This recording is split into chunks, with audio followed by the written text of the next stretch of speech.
afternoon. Good afternoon. National Assembly for Wales is now in session, and the first item this afternoon are questions to the First Minister. And question 1, Anne Jones. Thank you. What discussions has the Welsh Government had with ministers in the Wales office recently regarding the recent flooding? Well, I have occasional bilaterals with the Secretary of State for Wales, and after raising the issue of the impact of the recent flooding events, I have received confirmation that there would be a consequential for Wales should there be any additional... there is a catch. Should there be any additional funding from HM Treasury? We're still waiting. Well, thank you very much for that, First Minister. And whilst we will welcome that consequential, I was amazed that the Prime Minister could come into Wales to announce that money would be no object for Tory constituencies who had been hit by flooding, because that's what basically it amounts to, and then promptly walk out again. We're not having said anything about flooding for Wales or additional monies for floods for Wales. Now, I know both you and your government, including your minister responsible for flooding, Alan Davies, have worked very hard. And I can hear the twitterings over there, but that's the reality of it. And so I know that you've worked very hard, along with your Finance Minister, about fighting for that Barnett consequential for Wales. And that there's been deafening silence from the Secretary. I'm coming to it. There's deafening silence from the Secretary of State for David Jones, who constantly, and he is constant about this, constantly runs Wales down. First Minister, will you continue as a Welsh Government? Will you continue as a Welsh Government to stand up for my constituency in Wales and all those constituents across Wales who have been affected by floods? Indeed so. Well, what a contrast there's been between Wales and England. We've seen many thousands of properties flooded in England because of the cuts that have taken place there in the flooding budget. In contrast, in Wales, we have maintained funding in flooding defences, and of course many thousands of properties have been protected as a result. It was quite remarkable that the people of Somerset, for example, spent many weeks without being noticed when they were underwater. Suddenly and belatedly there was a response from the UK government, and then of course when the Thames threatened to overflow, all of a sudden it became of interest to the UK government. And then of course we had the bizarre situation of the Prime Minister coming to Pembrokeshire and announcing with great aplomb there would be funding for flooding, forgetting the fact that Wales wasn't included in that announcement. Russell George. Diolch, Presiding Officer. I'm sure First Minister, like me, you never cease to be amazed by the courage and determination that community volunteers display in incidents of extensive flooding. In that light, it has been recently raised by one of my constituents whether thought had been given to establishing an organisation for volunteers to assist in civil emergencies, like the old Corp Defence Unit that was stood down by a former Labour government in 1968. Such organisations do exist in the Irish Republic, Austria and in New Zealand, Australia and New Zealand. Can I ask whether this is something you would be prepared to give some thought into? Have you given thought into it? And potentially would you discuss this with UK ministers? Well, I welcome, of course, very much the work done by volunteers in the course of the recent bad weather that we have had in Wales. Who could fail to commend them on their actions? I've had no discussions with the Wales office regarding the resurrection of a body abolished when I was 2 years old. No, that's pretty true. But nevertheless, I applaud the actions of all those who were involved in dealing with the very difficult weather. And I particularly applaud the fact, of course, that in Wales we were able, despite the fact we had similar weather to the southwest of England, we were able to weather those storms. Our flood defences held because we'd actually put money into those defences. Claire Griffiths. Diolch Llywydd. Thank you, Presiding Officer. It's emerging now that there are certain councils in England who are eager to amend their local development plans in light of recent flooding, perhaps in areas where there hasn't been flooding in the past and where there is development in the pipeline. What advice is your government giving to planning authorities in Wales on the possibility, or what consent can you give to them to amend their LDPs sooner than they would do otherwise if there are similar examples emerging here in Wales? Well, this hasn't been part of any kind of discussion that I've had with the Wales office, I must say. But there is, of course, a TAN, and that came out about 7 years ago now. I remember it because I was the minister who brought the TAN into force, and I remember saying at the time that it was extreme in the fact that it said that it safeguarded some parts, some land that already had been built upon. And we know now that there is climate change, but of course it'll be incumbent upon the local authorities to follow that TAN. Question 2, Christine Chapman. Thank you. Will the First Minister make a statement on what actions the Welsh Government is taking to improve the economy of the Cynon Valley? Well, we're progressing our actions as outlined in the programme for government, focusing on growth and sustainable jobs. We have, of course, a variety of programmes to do this, including the provision of business support through Business Wales, ICT support and transport infrastructure improvements. And we now, of course, are in a position where unemployment in Wales is lower than in England, and youth unemployment in Wales is substantially lower than in England. Thank you, First Minister, and I think that's certainly very welcome news. Obviously, you mentioned the youth unemployment rates have declined more quickly here. However, you will know, First Minister, about the unacceptably high levels of youth unemployment in my constituency, that 4 out of every 10 young people are not economically active. Now, we can and should be proud of what the Welsh Labour Government has achieved in the face of the toughest settlement since the advent of devolution. But how else can we help these young people back into work and enable them to make a positive contribution to the economy of the Cynon Valley and Wales as a whole? I thank the member for the question. We must remember, of course, that young people who are, many young people who are not economically active are in fact students. So they're not actually looking for work, nor are they, by that definition, unemployed. Economically, those who are not economically active are often in that category. That said, of course, I can point to 2 programmes that have helped. Firstly, the Youth Entrepreneurship Strategy. We see more and more young people who are now looking to set up in business. And, of course, Jobs Growth Wales. The latest figures published last week show that Jobs Growth Wales has created 11,059 job opportunities and 8,693 young people have filled those jobs. It's why our rate of youth unemployment is so substantially below the UK average. William Graham. Thank you, Presiding Officer. People living near a 76-turbine wind farm being built between Neath and Aberdare are being given a say on how they want to spend a £1.8 million communities fund. First Minister, are there any plans to enable in their community to get involved in such projects, particularly to encourage not only people taking responsibility for their community, but also encouraging ideas and new businesses in the hope that they will be able to reduce local unemployment? Well, yes, that's something we encouraged. That's why, of course, we wanted to create a register of community benefits, and we have, of course, encouraged wind farm projects to make sure that they make funds available in an innovative way. There's a limit to how many village halls can be built and refurbished, and it's important, of course, that the community benefit that accrues from wind turbines is used, for example, to create employment opportunities for young people. We now move to questions from the party leaders. And first this afternoon, we have the leader of Welsh Liberal Democrats, Kirsty Williams. Thank you very much, Presiding Officer. First Minister, today the Family and Childcare Trust published their annual childcare cost survey, and it makes for some very grim reading for many parents in Wales.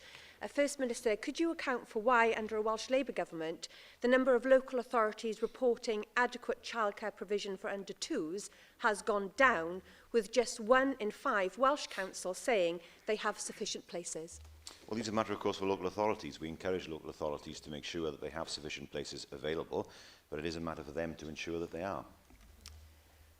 Well, First Minister, it's disappointing that you feel that your own government doesn't have a stake in trying to sort this problem out for Welsh parents. The report goes on to say that just 11% of Welsh local authorities reported sufficient childcare provision for 5 to 11-year-olds, just 6% with enough provision for disabled children, and not a single Welsh council reported having adequate provision for children living in rural areas.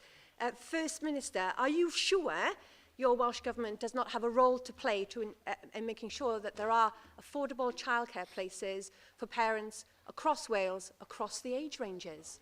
Of course we work with local authorities to do that. Flying Start is an example of how good that can be. In the Tackling Poverty Action Plan as well, of course, we know that childcare provision is extremely important, because we know there are so many people who rely on childcare provision in order to work, and that's why, using one example, Flying Start has been so successful in enabling many people to go to work because of the provisions that are contained in that programme. First Minister, I'm glad we both agree that adequate childcare is absolutely vital for families and for the Welsh economy. But it does beg the question, why are the figures getting worse? But if we can move on from woeful provision to the costs for Welsh parents, childcare costs in England are falling in real terms for the first time in 12 years. Yet in Wales, the cost of nursery care for under 2s has increased by nearly 12%, for over 2s by 13%, and the cost of after-school clubs by a whopping 15%. The reality of childcare under Labour in Wales is that even if you find a place for your child, it's more and more difficult to afford it. When are you going to start taking this seriously and help hard-working families achieve the flexible childcare that they need across the country? Well, I mean, there are 2 points to make here. First of all, I suspect she makes references to costs that are being imposed by private providers and not by public providers, over which, of course, we have no control. And secondly, I accept what you say. It says childcare is an increasing issue for many, or has been an issue for many, many people, including ourselves, over the years. Particularly, of course, as we've seen a number of creches close, some in the public sector, some in the private sector.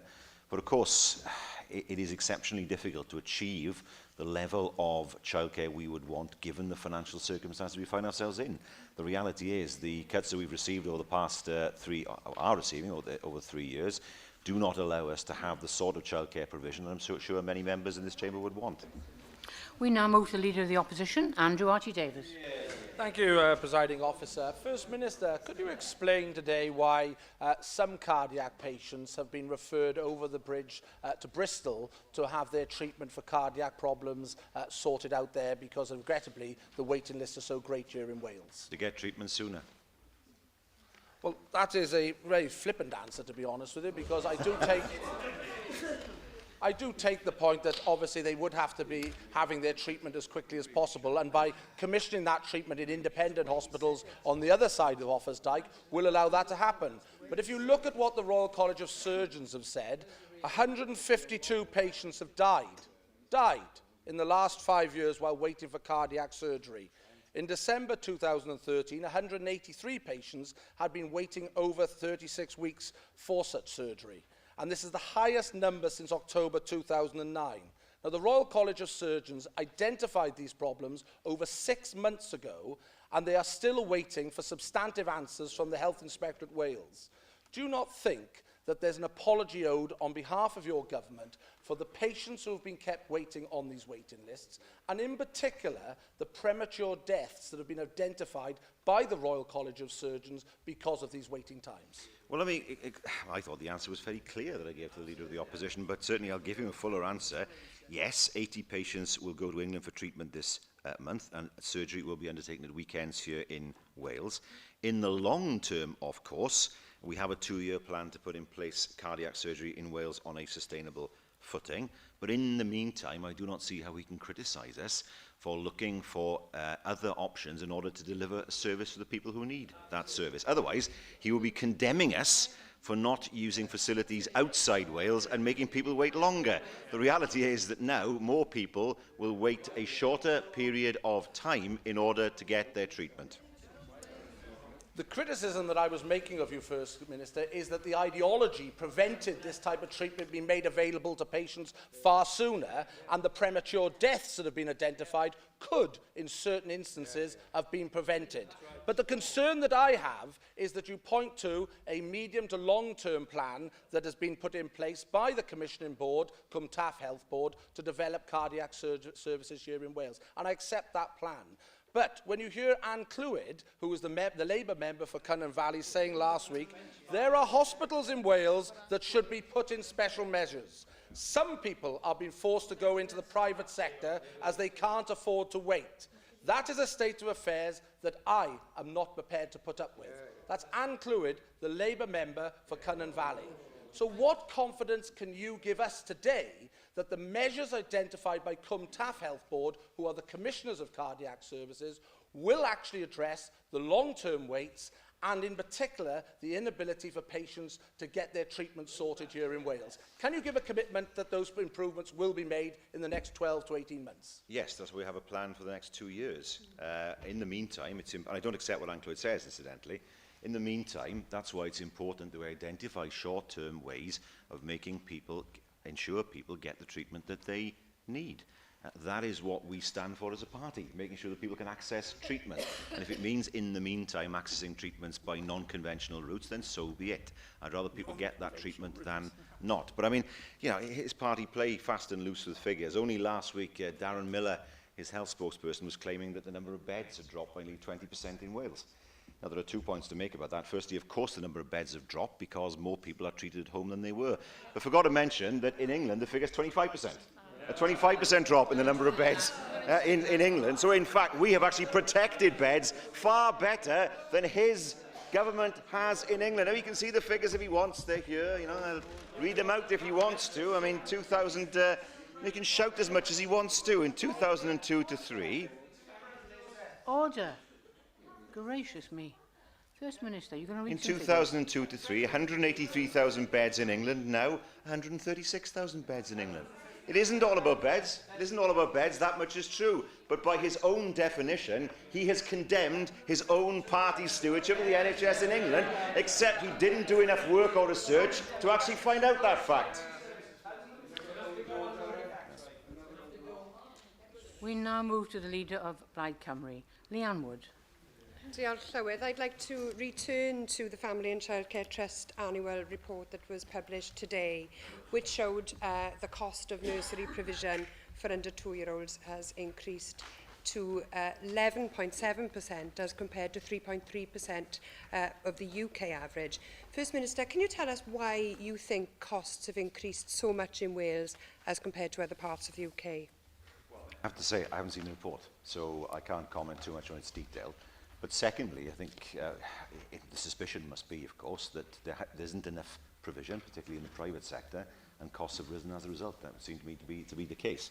The next question then is, of course, what can government do about it? I'm sure we will all have ideas as to how to improve childcare, but these are difficult financial times in order to establish the kind of facilities that many of us in this chamber would want.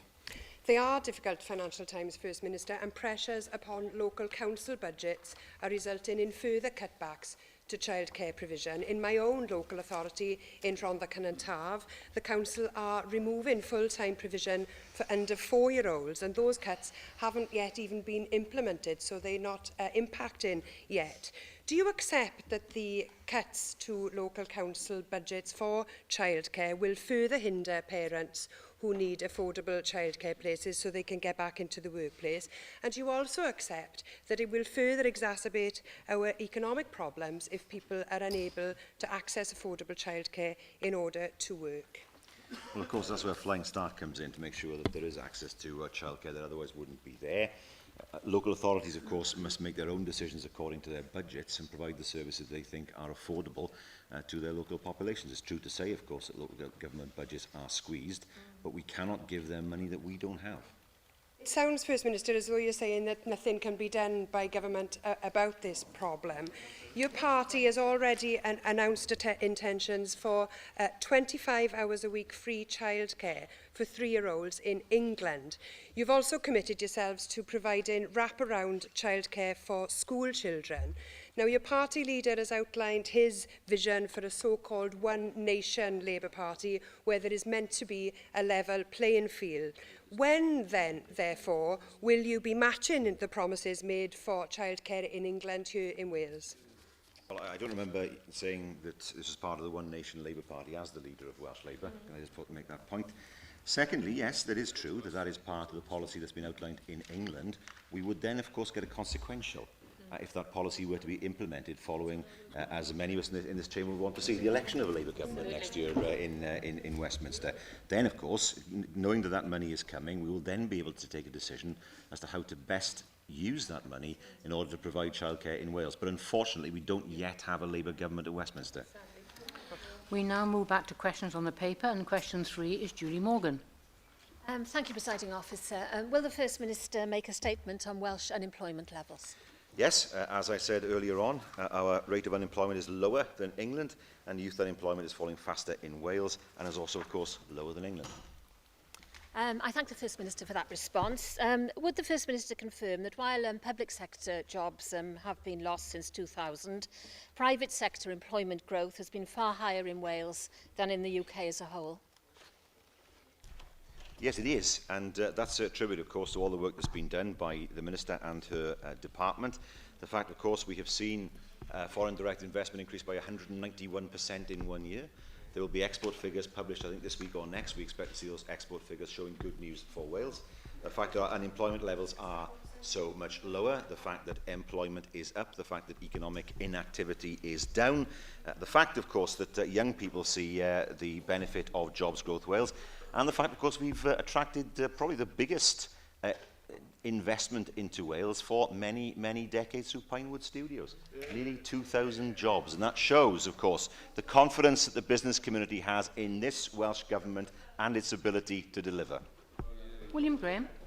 Presiding Officer, without wishing really to question your figures, First Minister, but I note the statistical first release statistics for July of 2013 would indicate that the economic inactivity rate for people aged 16 to 64 in Wales was nearly 24%, against 22% in England. And though we welcome the reduction in unemployment of people aged 16 to 18, those aged 19 to 24 has in fact increased. So though we recognise that there have been some fall in unemployment, which is to be welcomed, there's a lot more to be done. What are you going to do about it? I'm not sure why the member is using figures that by his own admission are 8 months out of date, but nevertheless he is. I can tell him that the latest statistics show that when it comes to unemployment rates for those between 16 and 17, it's, if I remember rightly, 24% in Wales, still too high, but 35% is the UK average.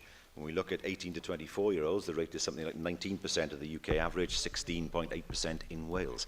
So the latest figures show quite clearly that when it comes to both unemployment and youth unemployment, the figures in Wales are far better. And why? And why? Well, it's true to say that the UK is following a trend of lower unemployment. The figures show that. But in Wales, we are doing better. It's a real shame that the UK government can't do as well as a Welsh Labour government. Rena Bioworth.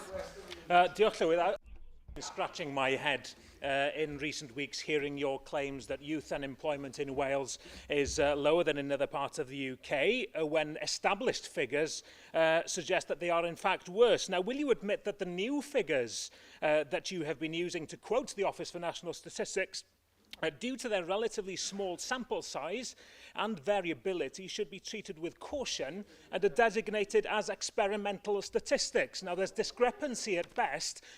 I'll put it on the record that I hope you're right, but will you admit that painting the rosiest picture possible isn't the best way to make the government work harder in order to get our young people back into work? Well, it's because the government has worked hard that we have so many young people into work, 8,563 of them at the last count through Jobs Growth Wales. I mean, I'm not sure what the member means by established statistics. If he means statistics this party's just made up, then I don't know whether that is established statistics. The Office of National Statistics is the body that provides objective statistics for the whole of the UK. If he is saying those statistics are in some way wrong, then he must justify those with equally objective and well-researched statistics of his own. It's not right to say, of course, there isn't more that needs to be done. Of course there is. The rate of unemployment is still too high. But let's face it, if it wasn't for Jobs Growth Wales, if it wasn't for the work we've done with youth entrepreneurship, if it wasn't for the investment we've brought into Wales, if it wasn't for investment like Pinewood Studios, if it wasn't for the huge increase in foreign direct investment, if it wasn't for the increase in exports, we would not be in this position. And we are in this position, although there's still more work to be done, of course, because of the actions of this government. Elena Parrott. First Minister, providing young people with higher level skills is important in helping them then not only get into work but then build a career and improve the productivity levels of Wales, which is still lagging behind the UK average. Last week the Deputy Prime Minister announced the creation of a single UCAS style information and application system for all post-16 courses in England to encourage a parity of approach and esteem between vocational and academic routes. And I'm wondering if you'll commit to doing something similar in Wales, seeing as this is something that you've often said is a priority for your government. We've already done it through the youth guarantees. Through the youth guarantees. The UK government are merely following the lead that we've given. No, you have not. Question 4, Roger Gwyn Thomas. Will the First Minister make a statement on waiting times for patients who've had a mastectomy to receive test results following surgery? Well, there is no specific waiting time associated with the receipt of results post-breast surgery. We expect patients to be reassured or advised on further treatment options as soon as possible. A constituent has contacted me who's had this treatment at Prince Philip Hospital in Llanelli, and she was told that she would receive results within a week. She is still awaiting those results. She's now been told that she will have to wait for at least 5 weeks, and she's also been told that there are at least 12 other people in the same situation as her. Now, this follows the decision to centralise the system in terms of carrying out these assessments and providing test results to Carmarthen. Do you accept that this is unacceptable? Well, as the member well knows, that is not the position. He has received a letter from the Hywel Dda Health Board stating in black and white that there have been problems regarding staffing. Staff have been absent from work, and also they've made it clear that the service had to be restructured in order to ensure that the service will be more effective in future. This has already happened in North Wales, where the service has been centralised in a way which has not yet happened in South and West Wales, but of course this is something that the Health Board is doing. Presiding Officer. First Minister, one of the very things which is happening in parts of Wales is that the follow-up appointments, which very often are in relation to test results with consultants, are being the subject of delay. In North Wales, we know, for example, that last month there were 47,000 people waiting for follow-up appointments, and that there was a huge backlog of patients. But this is not something which is monitored by the Welsh Government. Follow-up appointments aren't reported to the Welsh Government in terms of the backlog, and it's very difficult for people to get a picture of what the problem is across Wales. What work is your government doing to ensure that people do get timely access to follow-up appointments, particularly those people who have conditions which might deteriorate, and it may cause their condition to go undetected and deliver a very devastating outcome for them and their families?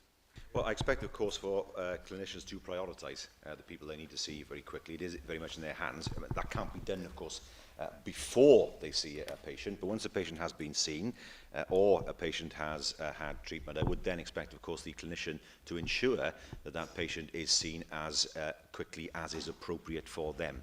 It's very difficult for government, of course, to make that intervention because each clinicians have to decide on what is appropriate for each patient, and we'd expect clinicians to do that. Question 5, Alan Roberts. Thank you, Presiding Officer. Will the First Minister provide an update on the Welsh in Education strategic plans? Well, all local authorities have submitted their draft Welsh in Education strategic plan to the Welsh Government, and they've all received informal feedback from Welsh Government officials before submitting their final plan to us post-consultation. Thank you for that response. The plans are to be operational from the 1st of April onwards. There are problems in terms of a shortage of places for Welsh medium education in areas such as Wrexham already, where there are only 3 vacancies for nursery classes last year. However, the consultation in some North Wales county won't conclude until the day before, which is the 31st of March. How then will the government ensure that these plans are operational according to the original timetable? Well, if there is a problem with the consultation, we will of course consider that. And secondly, if the plans themselves aren't adequate or good enough, then the local authorities will have to rethink their own plans. Thank you, Presiding Officer. First Minister, one of the aims of Pembrokeshire County Council in their Welsh and Education plan is for more students between the ages of 14 and 19 to study for qualifications through the medium of Welsh. Can you tell us what assistance the Welsh Government is providing to ensure that the provision for 14 to 19-year-old learners actually complies with the Learning and Skills Measure Wales 2009, so that there is provision for students in rural and remote areas and that these students can attend Welsh medium courses? The law is there, and it's exceptionally important that local authorities conform with the law. I don't wish to give any kind of view on one part of one plan that has been drafted to date. We would have to consider the plan in its entirety to see whether it's an adequate one or not. Having said that, it's also very important, of course, that the authority sticks to the law. Thank you, Presiding Officer. First Minister, we look forward to seeing these plans to see how they will promote Welsh medium education according to the statute book, and they are on a statutory level, but it's also important that people have access to Welsh medium schools, and that is most often by travelling to those schools, because those schools are relatively long distance apart, and a number of recommendations have been made in your own constituency and Merthyr and other areas to change travel arrangements, and those have been put to one side for the time being. But you agree with me that it would be appropriate to review the regulations on pupil travel to ensure that the language choice doesn't affect the closest schools. That is, that you have a right to be transported to the closest school, whatever the choice, Welsh or English medium. We considered this in great detail when the measure came into force, namely the school transportation bill, and the statistics do show that the local authorities must promote the Welsh language as part of the bill. But if you say that the pupil can get transport to any school, whatever the language, that would mean that some pupils in Gwynedd would have to go to Bangor or Holyhead to receive their education through the medium of English. And so the aim of the bill was to ensure that there is transport available to the Welsh medium schools without making it incumbent upon local authorities to ensure that transport was available to all, whatever the distance to the local school. Or to the relevant school, I should say. Question 6, Rebecca Evans. First Minister make a statement on Welsh Government action to support the economy in Mid and West Wales. We are progressing our actions through the programme for government and, of course, through the provision of business support, through Business Wales, ICT support and transport infrastructure arrangements. Thank you, Minister, for that answer. The news that Mustang Marine in Pembroke Dock has gone into administration with a loss of 66 jobs is a bitter blow for the area. How will the Welsh Government give support and assistance to those 66 workers, and how can you help work towards safeguarding the remaining 48 jobs? We are exploring a number of options at the moment, but I can say that for those threatened with redundancy, of course, those who are in that position will be offered REACT support and advice. Angela Burns. Thank you very much, Presiding Officer. First of all, Minister, I'd like to put on my record my gratitude to the Minister and her team for their efforts in trying to help the situation at Mustang Marine. I have had a number of very in-depth conversations with all the key players, and I have two direct requests of you, First Minister. The first is that you and the Minister and her team would get to work with Grant Thornton, who are the appointed administrators, in an effort to save the rump of that company, which is a substantial maintenance business that provides a significant input into the local economy. And the second, that you would look at what caused the decline of a proud and long-standing business with a £9 million turnover that was doing well until its recent partnership with other local partners. And I think that that needs to be investigated thoroughly, because West Wales can ill afford to lose this kind of anchor company, and it was an anchor company in the enterprise zone. I can give the member assurance on both those points. We are already in discussions with the administrator, and we will continue to work with them and indeed the company with a view to exploring all options regarding the future. Also, in terms of the second question, I know the Minister herself is greatly interested in getting an understanding of how things emerged as they are now, and I'm sure she will make those investigations and write back to you. Elin Jones.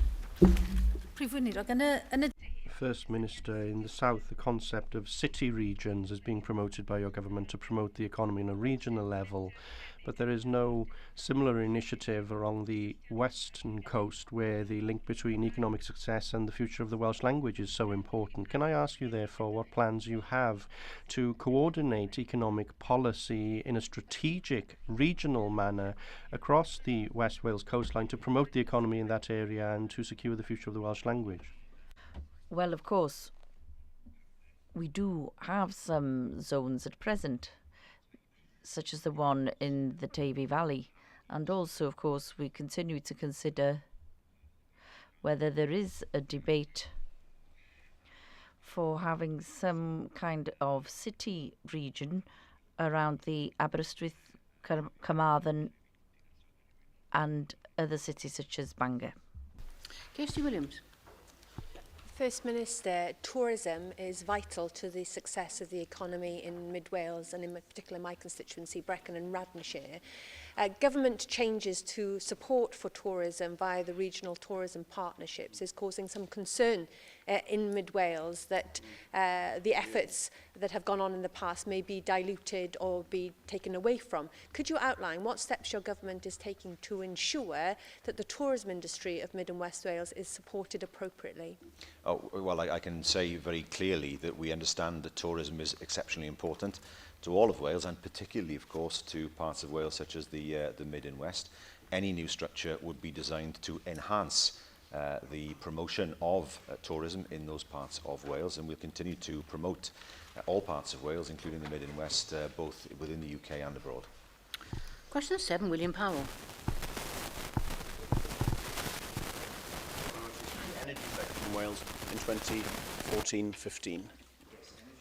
Low carbon transition sets out the Welsh Government's ambition to develop a low carbon Wales. The plan on how to develop those ambitions will be published before the 15th of March, but it's quite clear to me that the recommendations contained in the Silk report yesterday, if they are implemented, would go a substantial distance to making sure that we can use our energy resources in a way that is beneficial both to the environment and indeed to the people of Wales. I'd like to thank the First Minister very much for that answer. In an earlier exchange with William Graham, reference was made to the Community Benefits Declaration, which was established last year and which is seen to have been something of a success. What steps, First Minister, are you prepared to take to roll that out to a more regional level so that communities affected by wind farm development, particularly in the construction phase, can actually benefit more fully from the community investment that would make available? Well, I can say that developers have been commissioned to provide information for inclusion in the Register of Community Benefits, that is, and that will be formally launched on the 3rd of April. Antoinette Sandbach. Update us on the steps that you are taking as a Welsh Government to look at the subsea cables potential to run from Anglesey in relation to the Anglesey Isle energy project, in particular whether or not you have now established that D-side can be used for Welsh electricity generation, and whether or not you've looked at the issue down of running the spur subsea cable down into Pembrokeshire. Well, the member will know that none of this is devolved. We can have a view on this, of course, and we want to make sure that any, as I've said many times in the past, that any means of transmission of electricity should be as unobtrusive as possible. It's a point I've made particularly in Montgomeryshire. It's a point I understand, of course, as far as Anglesey is concerned. But I look forward to the member's deeper question, which is, of course, she wishes, of course, that these matters were devolved as per the Silk Commission. I look forward to her full support and indeed support for her leader, incredibly, on this issue as on many other issues. Llyr Griffiths. Diolch Llywydd. Thank you, Presiding Officer. Plaid Cymru has a target of producing what would correspond to 100% of the energy used in Wales from renewable sources by 2030. What is the Welsh Government's target? Well, of course, we have targets in the plan, but of course we must consider the fact that we don't have every tool to be able at our disposal to reach our targets. For example, in Scotland, it's true to say that Scotland has gone further with their marine energy because of their brocks, and we have said that Wales should have the power to be able to do the same thing, and it's encouraging to see that Silk has made recommendations to ensure that the people of Wales have reasonable control over Welsh resources. Officer, will the First Minister make a statement on the economic growth commitments included in the programme for government, please? Yes, the programme will be published in May, and it will contain a full update on the good progress made. Thank you for the reply, Minister. Inward investment is vital for economic growth in Wales. The Federation of Small Businesses said in January that your government's inward investment strategy was crowded and confusing. That went on to say that there was a lack of brand awareness and a lack of visibility since the evolution of Welsh Development Agency. Will the First Minister listen to the FSB and consider that the Welsh Conservative proposal of setting up an investment council to attract and develop inward investments to Wales, please? I do not agree that setting up a quango full of your mates is the best way of dealing with the Welsh economy. I only refer to him, of course, to the point that I've already made many times. We've seen foreign direct investment increase by 191% over the past year. They talk about the WDA. What exactly did the WDA do for 15 years? That's what I want to know. Absolutely nothing. After LG, the WDA completely lost its way. It had people all around the world that delivered absolutely nothing. They produced targets they never met. They spent huge amounts of money, eye-watering amounts of money, that would never survive FOI these days. I can promise members that. And all for what? The WDA prospered at its best in the late 90s when all they did was put a huge amount of money on the table and said to businesses, come to Wales, there's money on the table. When that money went, those businesses went as well. And they said to people, come and invest in Wales because wage rates are lower than anywhere else. The WDA had its day 20 years ago. Throughout the whole of the last decade and most of the 90s, it delivered absolutely nothing. Alan Fred Jones. Alan Fred Jones. Thank you very much. Your government has been consulting recently on reducing the number of statistics that you actually publish. In terms of the economy, the most recent figures that we have for GDP are 2011 figures, and for GVA are for 2012. And they aren't ones that you could take pride in. Now, don't you believe that in order to assess the success of your policies that you need more consistent figures and more detailed figures than those available to us at the moment? It is a fair point to say that the GDP figures are so old, and GVA are also almost as old. The GVA is different in the way in which it is actually collated. It is something that we should consider to see whether it's possible to have figures for Wales that would be more up to date than the ones that have been alluded to date. But of course, in looking at recent figures from the ONS, it appears that the situation in Wales has improved immensely over the past few years, and of course we're in a position where we can compare with the best in the United Kingdom. Ramsey. Will the First Minister outline what support is being offered to local authorities to safeguard the future of community centres? Well, of course, it's a matter for local authorities to safeguard the community centres that are within their care. Thank you, First Minister. Well, you might be trying to pass the buck on to local authorities, but you will know that the Welsh Government recently rebranded and launched the Community Facilities Programme to help protect community assets, but you haven't chosen to implement a community rights agenda of the type which we see in England. Now, that community rights agenda has already saved at least 100 pubs across England, a fair measure of success in my book, and I'm sure in other people's book as well. Why haven't you followed a community rights agenda, First Minister, and how do you intend to monitor the success of the programme you have put in to make sure that if it doesn't start succeeding in the way you want, we'll have something that actually works? Well, of course, what he's doing is criticising his own local authority run by his own party. I know this is a trend with the member at the moment, and his local authority will have to justify why it's doing that. But nevertheless, we have a proud record when it comes to capital expenditure with the Community Facilities and Activities Programme. Many facilities in Wales were refurbished as a result of it. But in terms of revenue funding, that is a matter for local authorities. If the member has community centres in his constituency that are under threat, he needs, of course, to take it up with his own colleagues on the council. Jocelyn Davis. Thank you.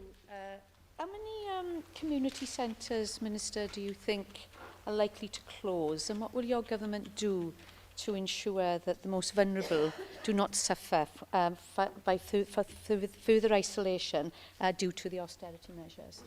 Give that figure, of course, and they're not our austerity measures, they're the Conservative Lib Dem government's austerity measures, because community centres are run in different ways. Some of them, of course, Tory say rubbish, there are no austerity measures. Well, the Chancellor, of course, has been saying that till he's blue in the face, literally, over the course of the past 3 years. I know the Leader of the Opposition has said he doesn't often agree with the Secretary of State. He said it in a press conference this morning, actually. I don't often agree with the Secretary of State, but I agree with him on policing. And our party apparently is supposed to be divided, but there we are. I'll come back to the point, the question that was asked. As far as community centres are concerned, some of them are run by local authorities, some are run by outside organisations, trusts, some are run by community councils. So it's very difficult to give an estimate as to which ones would face difficulties because they're run by so many different organisations. But I would hope, of course, that community centres, being very important facilities for the communities that they represent, would be considered favourably by any local authority, whether it's a unitary authority or whether it's a community council. Peter Black. Thank you, Presiding Officer. First Minister, although you're absolutely right, it is of course up to local authorities as to what happens with community centres in their own area. It is the case that many community facilities are under threat because of the economic situation which is facing everyone in Wales. And as a result of that, particularly in deprived communities, many people are faced losing vital services, much of which they rely on to access for example, job applications through broadband provision, etc., etc. Can I ask what your government is doing, particularly through its Communities First programme and other programmes, to try to make sure that in those deprived communities, those facilities are maintained as much as possible? Well, I would argue that we have done that, particularly through Communities First, a long-standing programme, and of course the refurbishment money has been made available for many, many centres through CAFAP. And of course the member will be aware of our plans for the future. Certainly we know community centres, particularly those that have been refurbished, are enormous local assets, and I would encourage all those responsible for running community centres to consider their futures very, very carefully, particularly given the fact that they serve such they play such an enormous role in the life of communities across Wales. Thank you, First Minister.